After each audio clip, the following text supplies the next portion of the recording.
All right, this is Free as a Jew by Ruth Wisse. This memoir came out 2 years ago, but I only got around to reading it this past Shabbat. I chose it at the beginning of last week when all the discussions about why Josh Shapiro wasn't chosen as Kamala Harris's VP were going on, and discussions about what does it mean to be a proud, traditionally observant Jew in America. Does that other you in this generation? Unlike in previous generations when we had Joe Lieberman running with Al Gore for the Democratic pick for president and vice president. What does it mean to be Jewish? And Ruth Wisse, her story of being born in Eastern Europe, her family escaped the Holocaust, initially running first from the Soviets. And she makes that case very clearly that her father saw the dangers of the Soviets and the Nazis, that you can have two enemies, that you didn't have to make a compromise and say, well, if we run from the Nazis, that means the communists are good. Her father saw the evil in both worldviews and ideologies, and spirited the family away to first New York and then to Canada, and the rest of the family that didn't make it over was killed.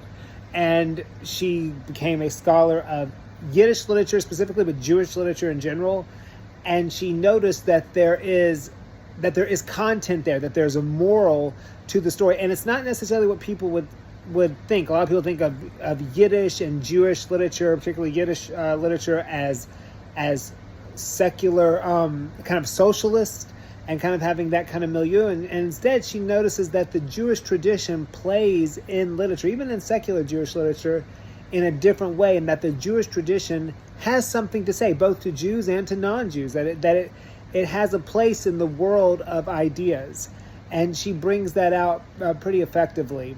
And it's something that I think anyone who is at all traditional in whatever kind of way you lean, or who believes that there is some sense of right and wrong in the world, whether you believe it objectively, whether you believe it situationally, she sees that we have to be aware of what's at stake in this world, and to not placate to our enemies, but to be bold in the freedom that we have. That's why it's called Free as a Jew.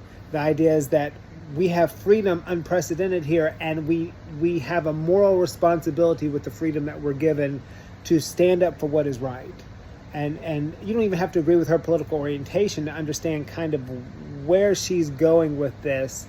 And in this world where we do so easily fall to, well, I'm not on this side, so therefore I'm on that side, sometimes we have to stand apart from everything else and say, actually, there is a right, there is a wrong. Here we stand morally, and it might be different than what everyone else is espousing, especially if you feel politically homeless right now, or if you feel like there's not a place for you in a world that's kind of like the culture wars of the 90s amped up by 10. It's a really interesting book, and the ideas that run throughout it are pertinent to the world in which we live today.